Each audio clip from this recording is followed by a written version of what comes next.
Hello everyone, today we're going to be learning how to create and composite your own fog effects inside of After Effects without the use of any plugins. So let's get started. Let's begin by creating a new composition. I'm going to name it Fog Tutorial. I'm going to leave it at 30 frames per second, 10 seconds of duration, 1920 by 1080 Full HD, and click OK. Now, in order to create our own fog effects, we need to use the fractal noise effect, and to do so, we need a solid to apply the effect to. So I'm gonna go to the Layers panel and go to New, Solid by right-clicking. To create a new solid, the color doesn't matter, I'm gonna name it Fog, and click OK. Now I'm gonna go to the Effects and Presets, search for fractal noise, and drag it, fractal noise under noise and grain, to the fog solid.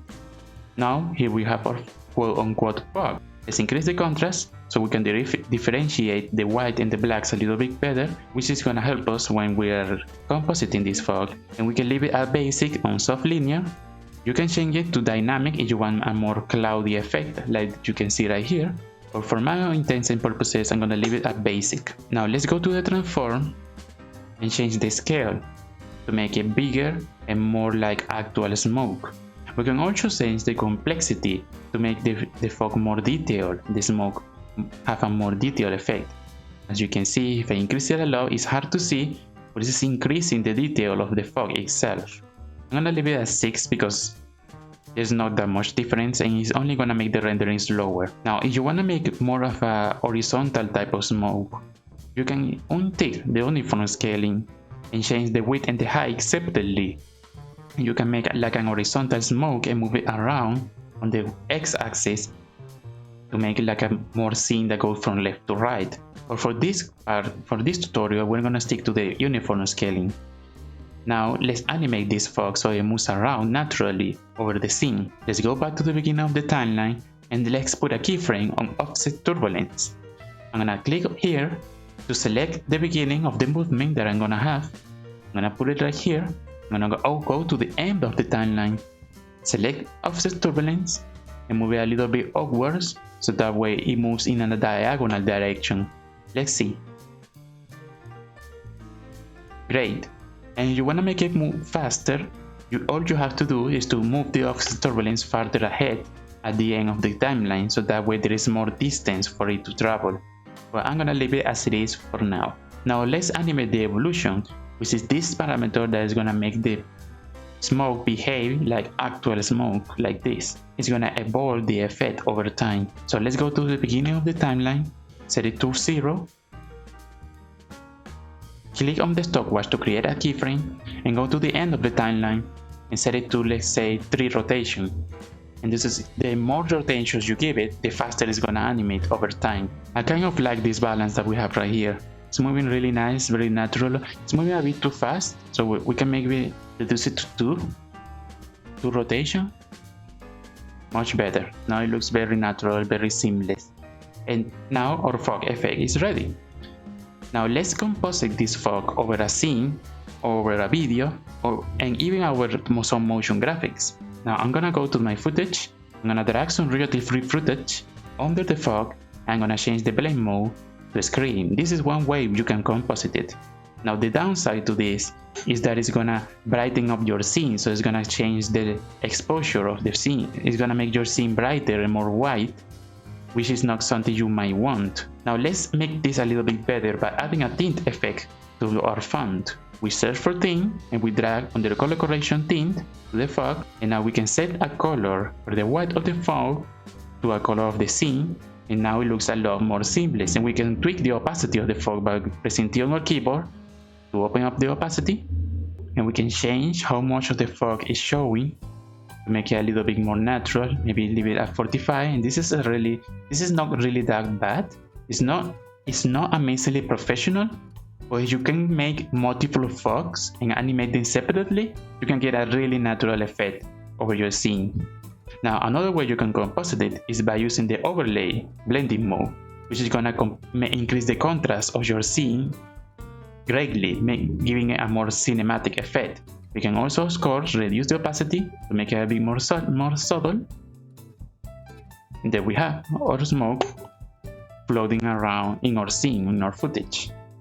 Now another way that you can do this is by leaving it on normal and searching for the shift channels effect. The shift channels effect is going to allow you to take the alpha from your fog solid instead of alpha from luminance, and this is going to map the blacks to be transparent. So that way we got this effect that is a lot more subtle. It doesn't affect the footage below. You're not changing the colors or the luminosity or the contrast. You're just leaving it as it is. So this is getting you a really professional result on your compositing. And you can use different fogs at the same time as well. Now you can also use this same technique with stock footage fog instead of using your own generated fog. So if you can find some fog that you want to use on your video, like this low atmospheric fog that I have right here, just added it. You can use the same techniques like making a screen and get this effect of it brightening up the scene, but you can tweak it with the opacity to make it a little bit more smooth, more seamless. You can add the shift channels effect to it the same way we just did. Take alpha from luminance, bring back the opacity back to normal. You can see it's really hard to see, but if I zoom in right here, you can see that this smoke is giving some sort of subtle movement to the textures over here. As you can see, it's really subtle. So maybe for this type of fog, maybe the shift channels is not the answer, and you can just use the overlay. In this case, the overlay may be a bit too much. We can reduce the opacity. You can use the overlay, which is a lot more noticeable, as you can see. Or you can just use the screen blending mode, which is gonna lighten up the scene, but it's gonna give it this effect. In this case, I think I prefer the overlay. It's like a middle ground between the two effects. So now let's take a look at some other examples that I made. Now I got this other example of a night shot with really vibrant colors that I'm gonna add some fog on top of. So let's start by creating our fractal noise effect. Again, I'm gonna do it really quickly because we already explained this. I'm gonna name this fog. I'm gonna drag the fractal noise effect to the solid. I'm gonna go to transform and increase the scale to 320. I'm gonna increase the contrast to 130-ish. I'm gonna set the offset turbulence, animate it really quickly from the beginning to the end of the 20 seconds. Like this.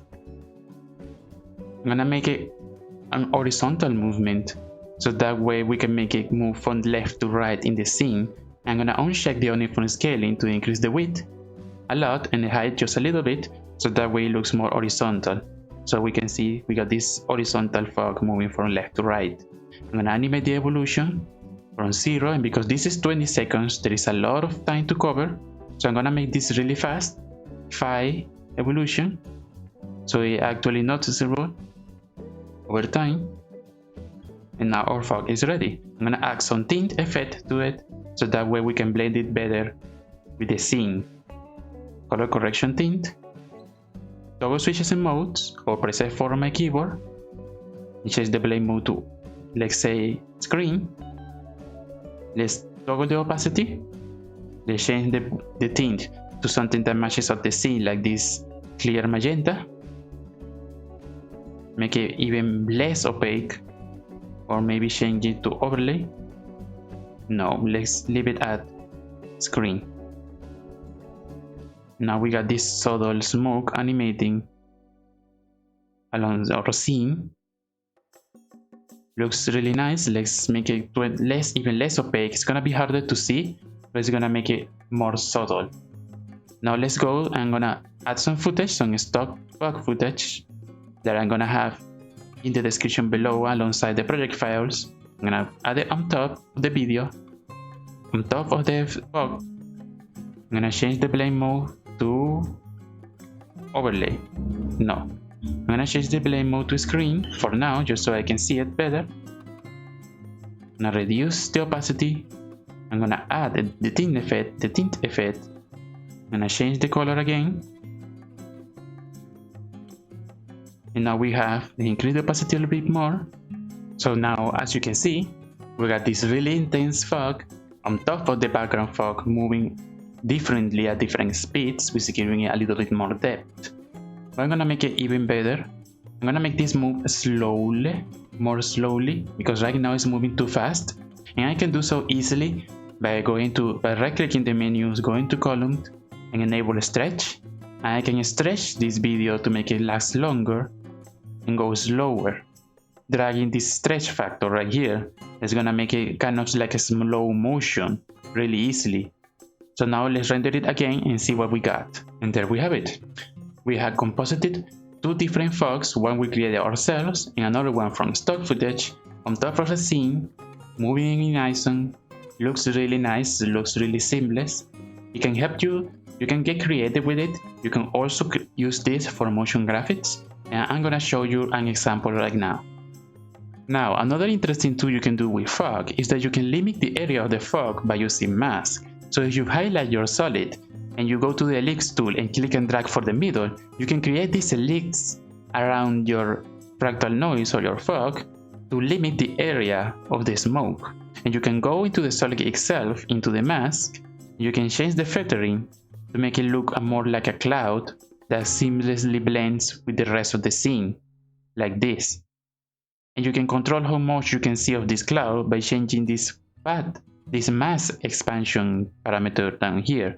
You can make it really subtle like a cloud, as you can see, or you can expand it and cover a whole scene, but keeping the focus of the fractal noise itself in the middle, kind of like a vignette of sorts. Let's see how we can make this fog blend with other elements. For example, I got this gradient background, a very simple gradient background, that when placed below the fog, you can change the fog blend mode to blend the colors.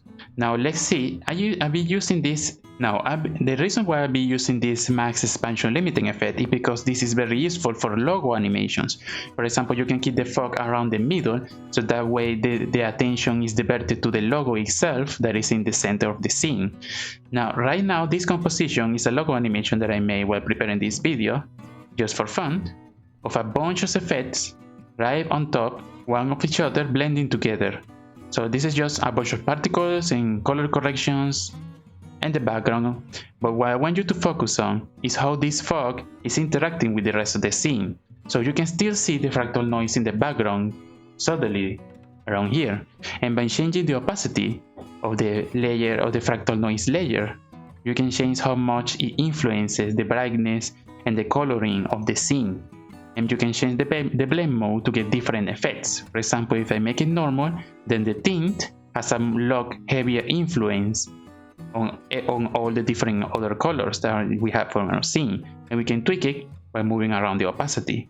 So you can also use this kind of effect of fog to also alter the background of a motion graphic scene, to give it a little bit more depth, a little bit more interest, like that.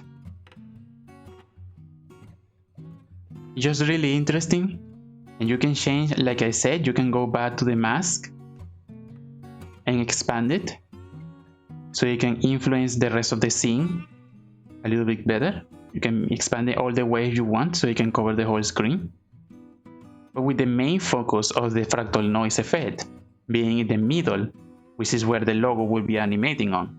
So even though this might look complicated or aggressive, this is just as you can see in the background, this is the same fog that we just made that is animating from the bottom to the top around the background, that is blended with the rest of the scene using blend modes and colors, and the fog itself is determining the feel of the scene with the opacity, even with the tint effect that we have on that background. We can sort of influence the rest of the scene. For example, if we change the color of the background of the smoke to bluish, now there is no pink anymore, and everything is heavily influenced by this bluish tone. So the fog is actually the one thing that is driving the color of the whole scene and changing the color of everything about it, because the only thing about this fog is this bunch of particles that are set in overlay form. So the whole color is being determined by the fractal noise on the background. So I really hope you found this So I really hope you find this video tutorial useful. Don't overlook this effect, it's very useful and you can use it for many different things to composite on your scenes and also on your motion graphic sequences. So make sure to give it a try, and if you have any question, just leave a comment down below. Like and subscribe if you want more After Effects tutorials and training, and I'll see you all in the next video.